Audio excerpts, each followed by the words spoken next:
M8 est éliminé des Masters de Santiago et c'est l'une des infos de cette semaine sur Parlons eSport. L'actualité de la semaine commence avec Valorant et grosse surprise du côté des Masters de Santiago. La compétition vient d'entrer dans sa deuxième semaine et certaines équipes quittent déjà la scène.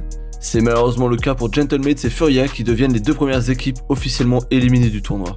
Sur League of Legends, après 8 longues années d'attente, Solari devient enfin champion de la LFL. Les joueurs de la structure française se sont imposés 3-0 face à Gallions dans une finale totalement maîtrisée. Pour un club fondateur de la ligue, c'est un moment chargé d'histoire. Du côté de TFT, G2 Esports avait une grosse annonce à faire. L'organisation européenne vient de dévoiler un roster presque entièrement français. Un pari ambitieux pour G2 qui semble vouloir dominer la scène TFT européenne avec ce roster tricolore.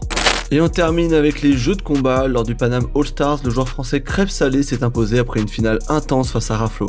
Une victoire impressionnante devant le public qui confirme la montée en puissance du joueur sur la scène Smash. Et enfin, les inscriptions pour The Mix-Up 2026 sont officiellement ouvertes. Pour cette nouvelle édition, les organisateurs ont pris une décision importante, les Early Pass et Community Pass ont été légèrement réduits en prix. L'objectif est clair, permettre à un maximum de joueurs et de fans de venir participer à l'un des plus gros événements FGC en France. Et toi, quel est l'actu e-sport qui t'a le plus marqué cette semaine ? Dis-le nous en commentaire.